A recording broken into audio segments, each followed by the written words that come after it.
Hello, everybody. Welcome back to English Champion. On this episode, we're going to look at an article from Inside Higher Ed that just came out the other day.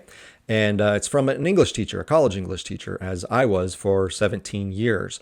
So he's going to talk about the, again, recurring topic of AI in his classroom, specifically in how students are using AI, or at least how he thinks they're using AI. So I want to share this with you. It's not a super long article, but very interesting perspective here, because we get a hint of the student perspective, but also the teacher perspective. And I'm going to have some questions as we go as well. Title of the article: Ask your students why they use AI. The answer may surprise you. So I'm curious, how are students responding? What do they think they're doing when they're using AI? Here's how it starts. I once had a student who used AI to generate several of his assignments. The first assignment in my class is an ethnography paper in which students discuss the culture they most identify with and the language of this community. It's an assignment meant for my students to write about the things that are most important to them. So it was a bit surprising to see this student use AI to generate their work. Okay, so two things there. First, I always was very hesitant to have students write about things that was part of their personal experience. The purpose of college is to open you up to other experiences, all right? Just focusing on yourself, I understand you're trying to get students to have some connection to the things they're creating and to get them more interested in it, but there are better ways of getting students interested in material than just having them talk about themselves. They talk about themselves every second of every day, okay? The classroom could be a place where maybe you learn about other people instead of just yourself. So, it sounds like it could be an interesting assignment at a higher level. He teaches freshman basic English at this school. So I'm like, I would really encourage teachers, let's stop having students talk about themselves. Let's stop the writing of personal experience essays. However, back to the AI topic here. He says that since it's about them, like, why are you using AI? This is... it's not like you had to go do research. It's not like you had to learn something you had no idea about. He's asking you to write about your own life, your own experience, and you had AI do it. And that's something we've seen over the last year or so when people are starting to discover how prevalent AI use is. They're not just using it for their research papers. They're not just using it to tackle these really complicated, problems in some class.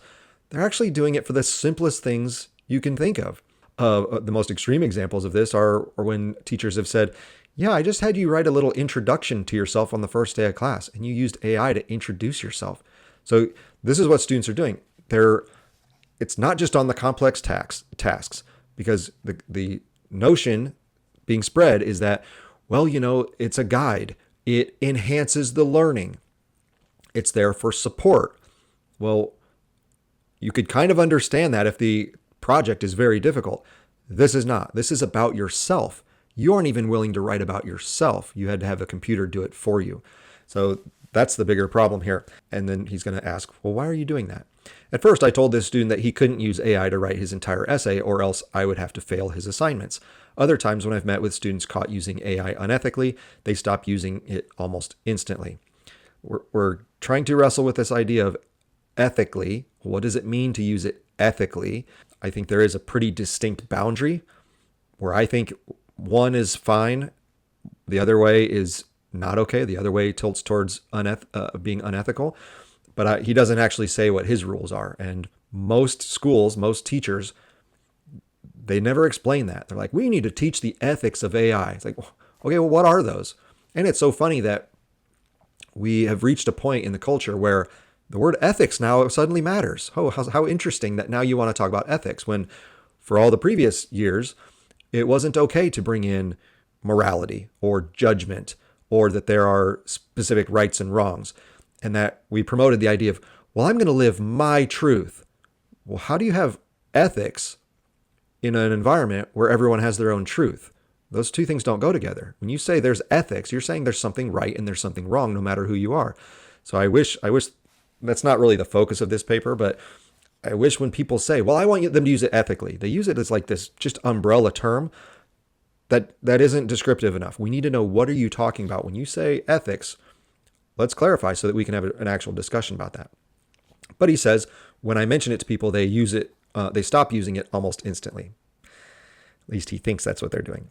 However, what surprised me most was that this student continued to rely on it even after my warning. Oh, you mean the kids don't listen to you? What do you know? Of course they don't. It even got to a point where I was very close to filing an academic dishonesty report, but I was curious as to why he kept using AI to complete his work, despite knowing the consequences could include failing the course. Okay, so this is like a parent, okay? Nothing drives me crazier than when I see parents who, you're out at a store or a restaurant or something, and they're like, now you need to be quiet, Johnny. If you don't, you're going to get in trouble. And the kid keeps acting up, and they say, no, I'm warning you. If you keep acting up, you're going to get in trouble. And the kid keeps acting up. Hey, I've told you, no more second chances. You're going to get, and nothing ever happens. And that's what's happening here, where it's like, okay, you warned him. First of all, there should have been a penalty already in place that if you're clear on your ethics and you have a class rule, in my classes, I say, if you do this, this is the consequence. No disputing it. That is the rule. Well, you already bent it once by giving him a warning. And now you say he continued to rely on it. And then he says, well, I got to the point where I was very close to filing an academic dishonesty report. Well, why don't you file it? Why are you waiting on this? You clearly don't have any real rules in your classroom, or at least you have rules, but you don't enforce them. Again, it's like a parent who says, you're going to get a spanking, and then never spanks the kid. Well, what does the kid learn? I'll just do this as long as I can. Why change my behavior? Yeah, exactly. That's what the kid should do, okay? Logically, anyway. So if you're not going to put down any real rules, well, yeah, why would they change? But again, he cares about what they have to say. So what do they have to say? When I asked him, he said that he wasn't a good writer, something he had mentioned the first time we spoke, and that he had never written a paper longer than a page. Okay. Now, this guy works at a community college in California. Community colleges tend to accept everybody, so it's understandable that you're going to get these students who have very limited academic qualifications who somehow show up at college. However, this is part of the bigger problem that I've talked about for years, is here's a kid who's never written anything longer than a page. Now, he may not be accurate about that. Kids forget. Maybe he did, but he didn't really care about the assignment, and so he kind of forgot about it, whatever. But if this is what's going on at high schools, that you never have students write anything longer than a page, well, now they get to college and they're completely underprepared. So you sent them to this professor and you set him up for failure. So then, now this teacher is going to have to work with him and cut him a bunch of slack and give him all these second chances. And we're just going to keep perpetuating the cycle that there's no actual enforcement. There's no saying, here is how we do this thing called college or English class or writing an essay. We do it this way. And if you don't do it, you can't be here. You can't be in college. Well, if it's true that he couldn't do it in high school, well, you kept passing him through high school, didn't you? Yeah. And now you let him into college. And now this teacher is going to keep passing him through as well. How long is it going to take before this kid learns, oh, I don't actually have to do anything? Because he's already learned that. This kid's 18, 19, 20 years old, whatever. He's already learned, I don't actually have to be good at this thing. I can say, I'm just not a good writer. And my teachers are going to pass me along anyway. Well, yeah. That kid is performing completely logically. Why? Because the teachers don't have the guts to teach them properly in the first place. And then when the kids aren't learning, hold them accountable and say, you're going to flunk. You flunked the class. You need to take senior year of high school over again, or whatever the case may be. Or you're going to get denied entrance to that college because you can't do the work. So go do something else. But if there's no consequences, this is what happens. And now the kid is in college and says, well, I'm not a good writer. Well, let's see how this discussion goes. He even went so far as to say that his high school didn't teach him anything. Might be true. There's lots of bad teachers and lots of bad schools out there. Also could be the opposite, that he didn't learn anything. Well, that's on him, because once you're, especially at high school, it's your responsibility. As a result, he was very closed off, rarely spoke in class, didn't participate in group discussions, and was deeply insecure about submitting anything he had written himself. Yeah, so he's not ready for college. So why is he in college? Because to be in college, you need to be able to speak up in class. You need to be able to contribute to your groups or to the course itself. You need to be able to turn in things and say, hey, this was my best effort. I'm here to learn. Well, if you're not able to do that, you shouldn't be in college. Now, they're saying, well, it's not his fault. It was the high schools that, kept passing him on. Yeah, maybe so. But at some point, you've got to take accountability. You've got to be an adult, because that's what college is. College is a place for adults, and say, yeah, maybe I didn't get the best instruction, but it's on me to learn these things, because if I don't, I might not be very successful. So it's on me. Well, that never happens with students like this and teachers like this. I had another student, this time in an asynchronous online class, who likewise used AI to generate multiple assignments. When I emailed her to ask her why she relied on AI so much, she told me the following. I had many people give up on me in middle school. I didn't even try in high school. It was a struggle for me. It was just easier for me to use AI. I know I'm not smart enough. Okay, so again, this is the student's interpretation of those events. Maybe this isn't accurate at all. People gave up on me. Maybe they stopped helping you because you refused to do the work. Could be. Maybe there's a teacher side of this that, no, we helped you. We didn't give up on you. You just didn't do it. And so you interpreted that as, you interpreted our frustration with you and our giving you bad grades as, well, they gave up on me. No, that might not even be true. But then she even admits, I didn't even try in high school. Well, how did you pass high school then? If you didn't try? Well, her answer, well, I used AI. Okay, well, why didn't the high school do anything about that? Is because some of these schools, they don't care. They don't care that you're just cheating your way through it. And so, again, the kids just get passed along and they go, oh, AI must be good because no one's really calling me out on it. So I guess I'll just keep doing it. And then they get to this college class and now this teacher has some problems with it. Like, hey, you shouldn't be writing with AI. And the kid's like, I don't understand why this is a problem. I'm not a good writer. My teachers didn't teach me anything. So this is how I have to write. And now you're going to get, this guy's going to sympathize with these students when no one's taking responsibility. The teachers didn't do their job. The students didn't do their job. And now this is what we're left with. We're left with all these people in college who aren't skilled enough to be in college. And now we have to teach them like they're ninth graders. That was much of my experience for many of my years at the college level. I'm teaching 18 to 22-year-olds. And most semesters, I came home every day going, I just taught a ninth grade class. This is what I do now. I have a PhD in English.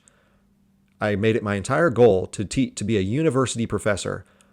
And I'm teaching ninth graders. This is what I do every day. It's miserable because these kids shouldn't be there. It's everyone's fault. It's the high school teacher's fault that they were the places they came from, and it's the students' fault themselves because they didn't put in the effort to actually get better at this. Also, just because I can't let an online thing go, asynchronous online class. Like, just think of the message you're giving to students when you hold an asynchronous online class. You're saying, and this is what every school is doing, I don't really care about meeting you. I don't really want to have an actual conversation with you. I don't want you to be on my campus, in my office, or in my classroom where I actually have to physically interact with you and work with you on these skills and content areas that we're here doing at college. I don't care enough about that. I just want you to do these tasks. Just go through the checklist that I put on the canvas, and we'll call that your education.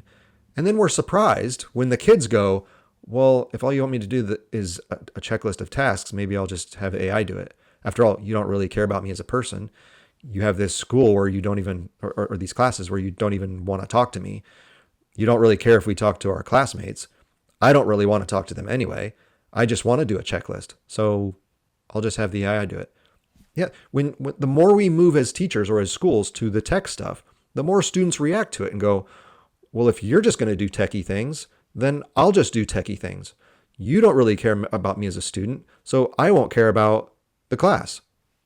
And as long as we just go along with it, everyone wins. The teacher gets his paycheck, the student gets his grade, eventually he gets his diploma, and a new class comes in. So yeah, when we have these online classes, and then we're surprised that the students don't take the education seriously, like, yeah, what did you expect? So this girl, tells her story. As touching as this is, I don't think it's an uncommon experience, especially for students from marginalized communities. Both of the students I spoke with were Hispanic first-generation students from small rural towns. Maybe, I don't know. Again, at some point, you have to be responsible for yourself. There's bad teachers in small rural towns. There's bad teachers at major public high schools in big cities. There's bad teachers of Hispanic students. There's bad teachers of white students. There's bad teachers of first generation students or poor students. There's bad teachers of wealthy students or from students from families who have been to college. There's bad teachers everywhere. So at some point, we can't just keep using that as an excuse, even though it might be true. At some point, we have to say, look, I'm still going through high school. I'm still applying to college. I'm now in college.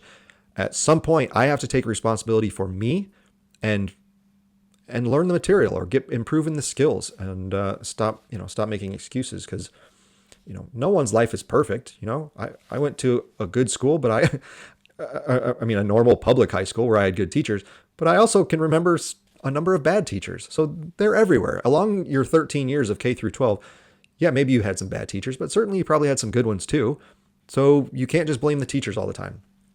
And trust me, I'm someone who blames teachers constantly, but students have to take blame too. You have to learn it.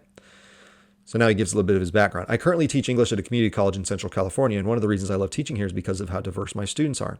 They come from so many different backgrounds and experiences. Some are fresh out of high school, while others are returning to college after a short or long gap. Many of my students are also the first in their families to go to college. It doesn't matter where you come from. We have to define college. We have to say, this is what college is. Even community college.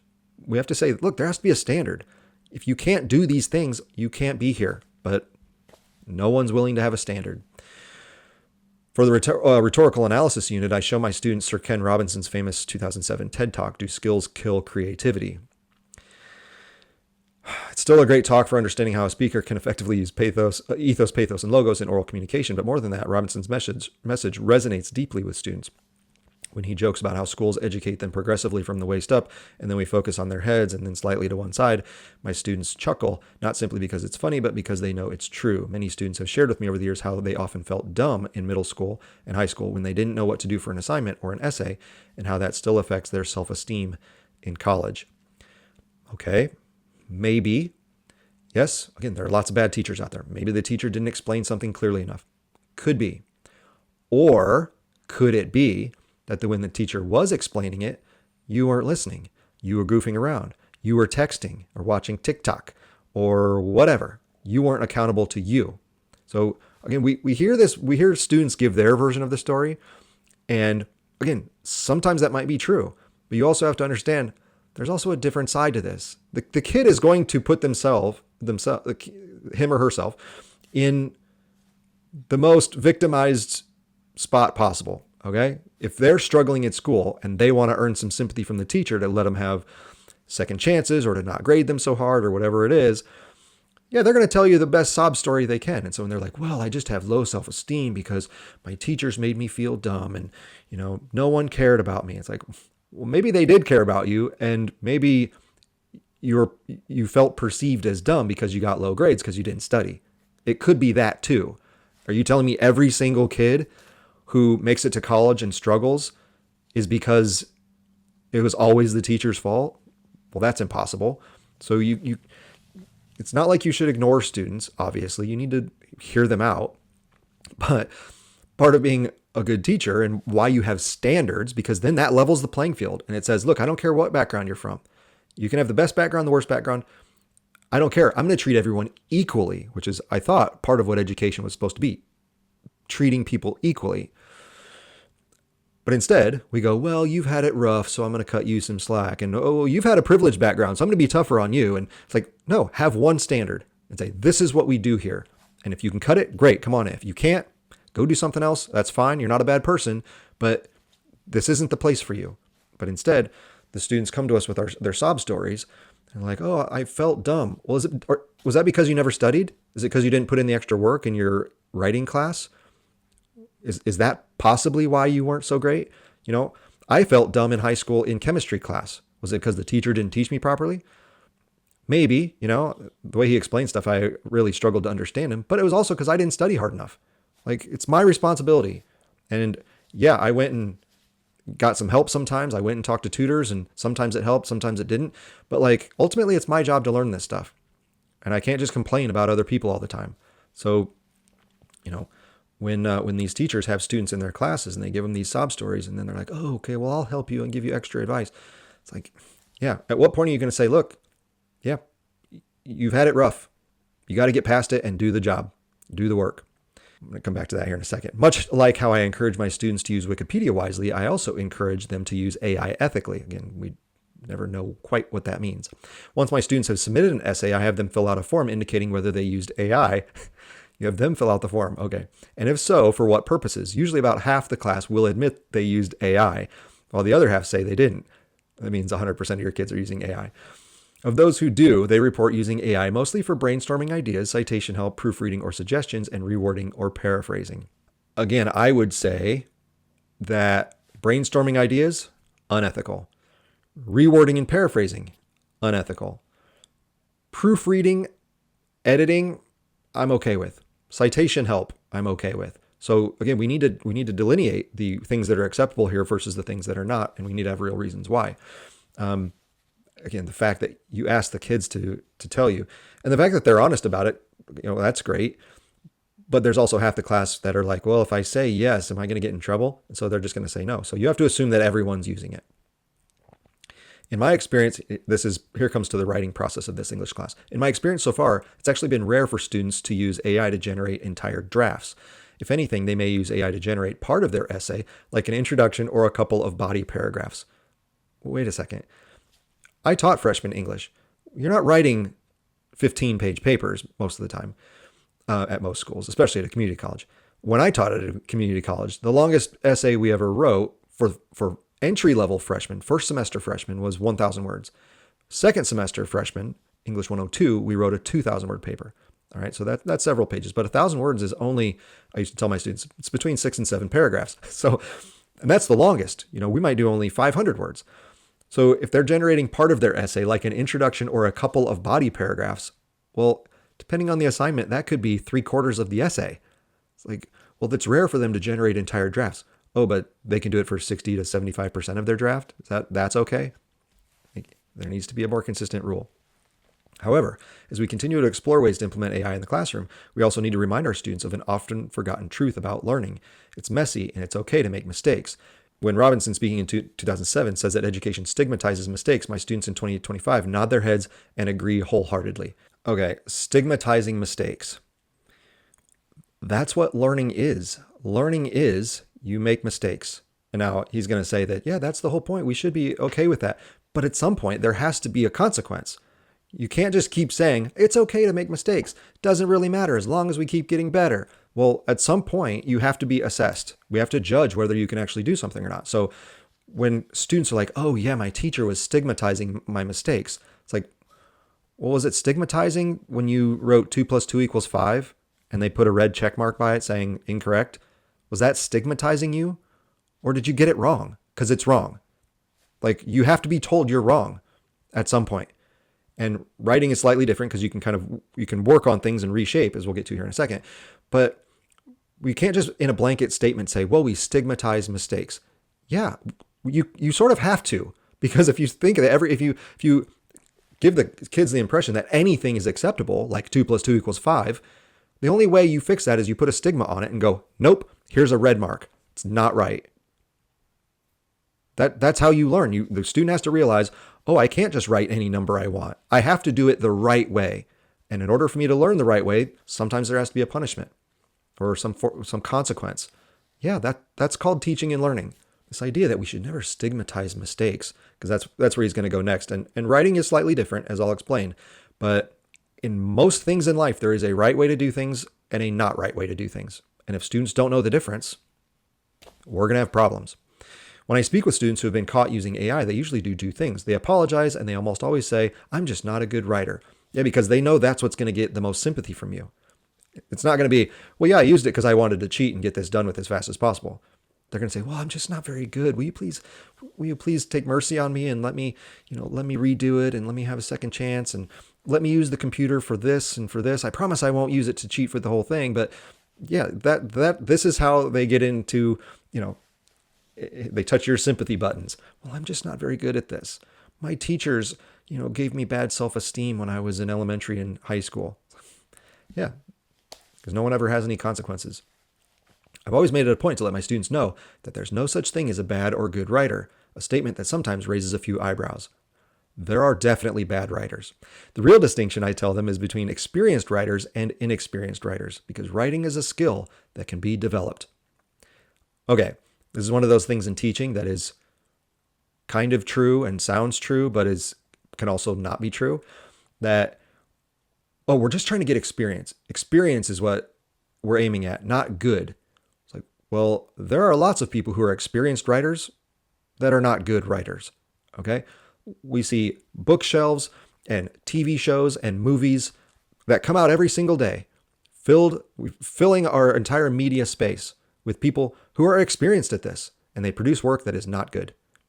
Okay, so it can't just be experienced, inexperienced. At a certain point, there is good and not so good. Now, yes, the good, not so good is subjective to a certain degree, but most people can kind of tell when something is not great, especially when we're trying to deal with things at a scholarly level. Like there tends to be a right way and a wrong way, and we need to know the difference. It's not just, well, you just need more practice. You just need more experience. No, you need to learn the right way. That takes experience, yes, but the right way is what we should be aiming at, not just more experience. Writing is a skill that can be developed. This is not a point I bring up only on the first day of class. It's one I emphasize often. It's now in my syllabus in a section I title The Effort Formula. When I tell my students that effort and consistency, not talent, are what make someone an experienced writer, I want them to recognize it as a statement of truth. I even have assignments centered around the themes of failure and creativity, and I encourage rewrites and revisions. Okay, again, these are things that sound nice. This is not reality, okay? Effort and consistency. Yes, totally true. We need both of those things. That's correct. It's not talent. Well, at some point, you have to demonstrate talent. Otherwise, it means you can't do it, okay? It doesn't matter that I try really hard at shooting my free throws. It doesn't really matter that I'm consistent in practicing all the time. After all, that makes me an experienced free throw shooter. If I cannot make free throws, I will be on the bench. You cannot participate in basketball, at least as a free throw shooter, if you can't do the task. It doesn't matter how hard you tried. It doesn't matter how much practice you put in, how consistent you are. At some point, you have to do it. Okay? It's the old Yoda saying, as I've said 1,000 times, and I would tell my students, there is no try. Only, it's either do or do not. That's it. You either do it or you don't. It's not about how hard you tried. Yes, when you're a little kid and you're just learning these things, yeah, it's a lot about trying things. But you're an adult at the college level. You have to be able to do it. You have to be able to demonstrate, if you want to call it talent or skills or competency, whatever you want to call it, that is ultimately what you have to have, because that's how the real world is. And again, we might say, well, for a third grader, we don't need to be quite getting to the real world stage. Fair enough. You're an adult. You have to know about the real world. Okay. If I call an electrician to my house to fix some wiring, okay, I don't care that they try really hard. I don't care that they keep showing up on time to do their work. What do I care about? Can they fix my house? Can they fix the wiring so that I don't have electrical problems in my house? Can you do it or not? That's what I care about. You being consistent in doing bad work over a long period of time because you're showing consistency means nothing to me. I don't care if it's your first day on the job or you've been doing it for 30 years. Can you fix the wiring in my house? Great, you're hired. That's all I care about. So there is a right way to accomplish the task, and there's a wrong way. You either fix it or it's not fixed. That's it. It's not about how hard you try. And there's a balance because, in education, it is about effort. But there's a second component. It's not about consistency. Okay? I talk about this in the classroom, but I also talk about it with my basketball players as a coach. I care about two things. Effort, yes, you have to keep trying. But the second part is the thing that he's ignoring. Execution. You have to be able to do it the right way. Okay? Yes, it's going to take a while to get to that execution part. That's where the effort comes in. You have to try really hard so that you become better, so that you're doing it the right way. But ultimately, you have to do it the right way or you can't be on the court. I won't let you in my house to fix my wiring. I won't let you pass my class. I won't let you get an A on that paper. You have to be able to do it. So when he says, well, we're trying to give them experience. Well, what do you think they had 13 years for? That's what K through 12 education is. College is about, yes, getting a little more specified experience because now, going into adulthood is a bit different than when you were a kid. But it's also about competence. You have to be able to do stuff. Otherwise, you're not going to get hired for your job. Otherwise, you're not going to be a capable adult. So it's not just about effort. It's not just about consistency.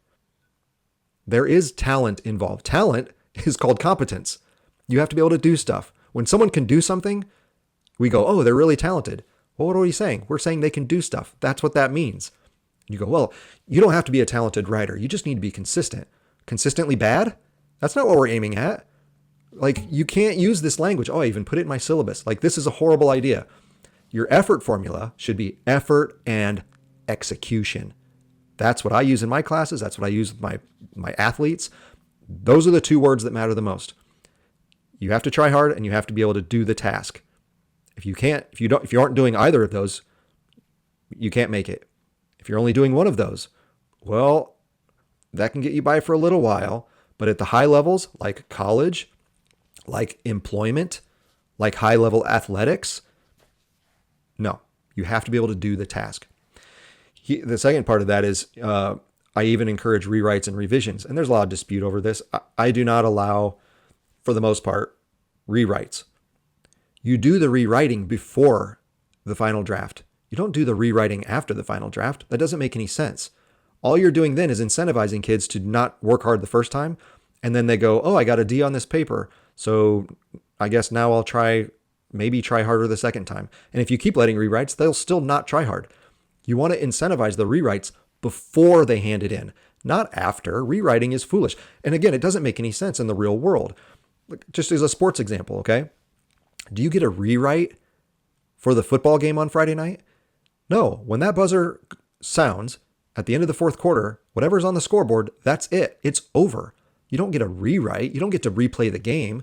You don't get to go, oh, we're down by 3. The horn went off. The game says 0, or the clock says 0, 0, 0, 0. Let's have a replay. Let's have a do-over. Let's play the game again. Everyone goes, no, you had a chance to play the game. You lost. It's over with. You can try again next week, but this game is done. And so that's what we do in my classes for the most part, is we put in all the effort and practice the execution before we ever turn in that final draft so that we don't have to worry about this rewrite nonsense. The revisions, that's good that he does that, but that happens in the early stages, not after you've already gotten a grade for it. So we spend tons of time on writing and revising and drafting and editing and reworking our writing so that just like you practice all week and you put in all the effort and learning and strategies and everything you can to be prepared for game time on Friday night, because once that game is over, it's over. You don't get a chance to replay that game. Same thing with my classes. We're going to put in a lot of effort. I'm going to help you all along the way because that's part of the effort part. And then we're going to practice the execution so that when it comes game time, which means you hand in your paper on Friday, that's it. Whatever grade you get, that's your grade. And when teachers do all this rewrite stuff, it just defeats the whole purpose of pursuing execution. Because again, the real world doesn't work like that. If a guy comes to fix my electricity and he doesn't do the job, well, guess what I do? I don't give him a second chance. I say, hey man, you didn't do it. I'm hiring someone else. That's it. You had your chance to prove to me you could do the job and you couldn't. So take a hike. I'm going to find someone better than you and smarter than you. Well, that's what happens all throughout life. You don't get these chances to redo things. At your company, you have one meeting to close that deal, to sell that product with that customer. And when they walk away, You're done. You don't go, well, I'll call them next week and try again. No, you lost them. They went to the other store. They're out. You got to try again on a different customer, but that interaction is over. So you weren't prepared enough. You couldn't execute well enough. You tried hard. You had good effort, but it didn't matter because you couldn't do the job. So you don't get to work here anymore. That's how it goes in the real world. But in our classrooms, again, you could make an argument that we could do this stuff at the very low levels where kids are still just learning the process of schooling. But these are adults. And yet we say, oh, competence doesn't matter. It's about being experienced. Well, what if you have a lot of bad experience? You're experienced. So does it matter? No. Well, I tried really hard, but you can't do the job. Well, I don't care how hard you tried. This is what we're instilling in our students. And this is why they they give such poor effort because they know they don't have to. You're just going to keep cutting them breaks and giving them rewrites until they get what they want. And if they never get what they want, they'll just be like, well, I'll just have the computer do it anyway. So who cares? That's the reality of college education. In my experience, it's often been the students who didn't receive the instruction they needed before college and who gained the least experience with the writing process who turned to AI. Well, that's just simply not true. I mean, they might use it a lot, but every student's using it. I've had students from really good high schools with really good teachers, and it's because you're misunderstanding why students use AI. It's not because they think they're a bad writer. That might be the case for some, but if we're speaking generally here about students at all types of levels, from, again, junior high, high school through college, it's not because they've been stigmatized as a bad student, okay? It's because it's easier. That's it. If you don't understand that, you're going to keep falling for these sob stories. And as he keeps writing, they're left feeling unprepared and insecure about their abilities. And this points to a larger problem in which mistakes are still stigmatized and completion, not competence, is often the norm. Yeah, so it's funny that he says, not competence, because how is he instilling competence? How are you striving for competence when you let students use AI, even though you don't want them to write the whole paper? You're still letting them use it. And then when they do poorly and you ask them why, or when they kind of struggle in class, you cut them some slack because, well, they're inexperienced. And then you offer them a bunch of rewrites. Like, yeah, how are they ever going to get competent? They don't need to be competent because you're just going to keep smoothing the way for them. There are many discussions right now, last paragraph, about the exciting possibilities that AI can offer, and chatbots can certainly be valuable tools that can support learning and streamline the process of gathering and evaluating information. However, as crucial as it is to discuss the substantial downsides of AI, such as its environmental costs, we also need to examine the long-standing factors that sometimes encourage students to use AI unethically in the first place. He still never defined what he means by unethically. If we don't have these conversations now, much of our dialogue about the possibilities of AI inside the classroom will mean very little. So part of the conversations and this dialogue that needs to happen is an actual understanding of why students use this in the first place. It's because it gets it done faster and easier. That's it. Yeah, you can say, the kids can say, well, I'm just not a very good writer. Well, there's a way to fix that. You practice writing, which is what he argues, but you could have been doing this all along before you ever got to college, but you didn't. Because why? Because it's just easier to not practice. And so that's the real use of AI. It just takes the place of the actual effort and execution because, well, of course, why spend a week on something that I could have the chatbot do in 10 seconds? I'd rather just get it done with. Everyone would want to do that. So that's what they do. So we can have all the conversations and dialogues about how to ethically use it. And, well, here's what it's good for, but we got to be careful with this. When the answer is ultimately always going to be, well, what's the easiest? I'll just do that. Because that's how all of life is. That's why we use any tool in the first place, is because it makes our job easier. So here's an analogy using the idea of tools and making our lives more efficient, easier, and why people choose to use them. If I'm going to make a meal, all right, I do the cooking in my house. You got to know how to use the stove and the oven properly, and it takes a while, and there's certain techniques, and you got to watch your time very carefully. You need to use the right equipment. The right pans have a really important effect on how the food comes out. And so, to get pretty good at using the stove and the oven, it takes a lot of practice, and you got to learn some stuff. It takes a while. Or you can throw stuff in the microwave.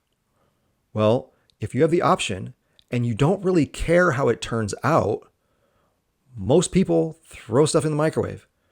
And so this is the same thing with any of these types of skills. In this case, writing skills. Like, well, there's a right way to do it.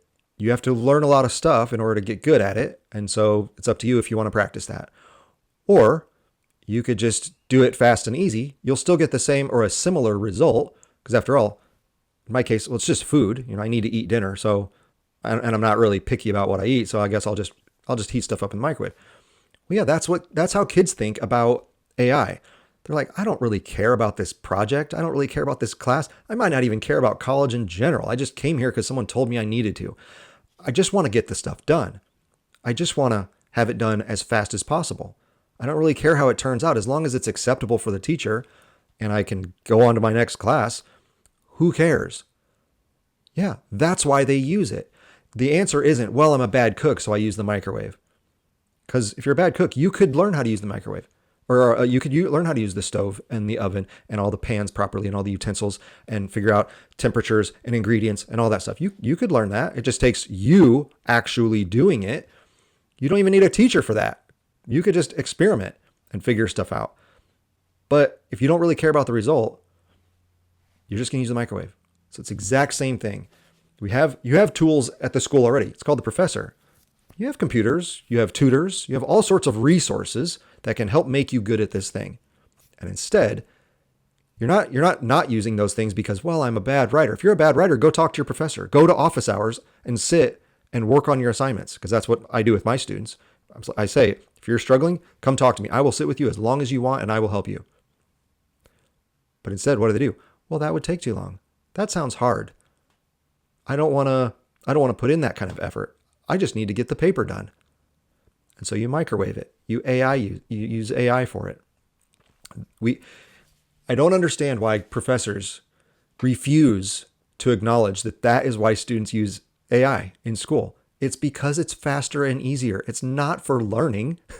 Learning is a secondary potential benefit. If students really want to learn, yeah, the AI could help them learn in some ways. I don't think it helps you become a writer, but if you're just learning stuff for your history class, yeah, it can work as a pretty good tutor. I understand.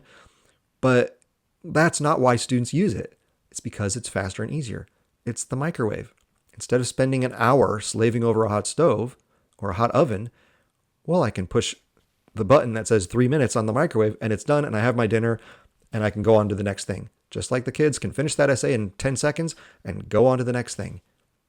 So we're back to what I've constantly talked about for a long time on this podcast, which is we have students at all levels of schooling, but especially college, who are not there to learn. They're not there to practice writing. They're not there to put in effort. They're not there to be consistent. They're there to get tasks done and to get a diploma, a piece of paper with their name on it in fancy lettering. That's all they care about, most of them. Okay?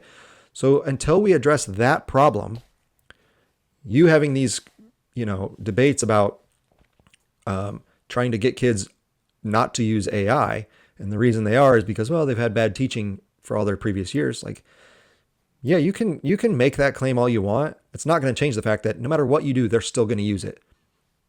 They just are. Why? Because it's faster and easier. That's it. And we do everything in life with the intent of it being faster and easier.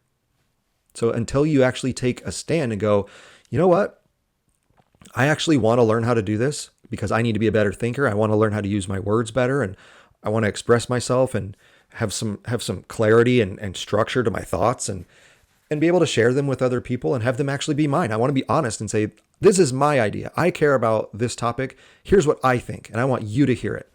Well, until a kid says that, they're never going to get to the point where they care about this effort and consistency stuff. It's the same thing as until I get to a point as a cook that I recognize, you know what? When I cook things on the stove, when I use my trusty cast iron skillet, the food tastes so much better. And I feel good about it because I stood there and I took care of that steak and I made it exactly perfect how I want. And then I get to enjoy not only how good it turned out, but that I feel pleasure in the fact that I know how to do that. I know how to sear a steak perfectly on my stove. Or I know how to bake cookies perfectly in my oven or whatever it is. Until I get to that point where I respect the process of cooking and eating that food and transition away from, I just need something to eat, so just throw it in the microwave so it's done in 3 minutes. I'm starving. Let's just get it over with. Until that transition happens in learning, just like in cooking food, we're going to keep having the same discussion. We go, gosh, I just don't know why kids keep resorting to AI. I don't understand it. Oh, it must be they just haven't had enough experience and they didn't have good instructors when they were younger. Maybe, or it could just be the obvious. It's just easier. Like, pay attention to the obvious answer in front of you and everything will go a lot smoother. And then we add standards to that and say, okay, now that we know what the reason why you're doing it, and we're not going to accept you doing that anymore, here's the rule. If you're going to do this, here's the consequence. Until you do that, nothing's going to change. So you can keep having these long chats with these disheartened students and how we're stigmatizing and yada, yada. and how we should never judge anybody. And well, it's about their effort. It's like, no, we need to get them to be able to have a skill. And in the humanities, like writing and English, it's to develop your voice, to clarify your thinking, to be able to communicate to an audience. But if you're not here for that and you just want to get stuff over with as fast as possible, yeah, they're going to keep using the AI. So don't be surprised. So that's another AI in education article.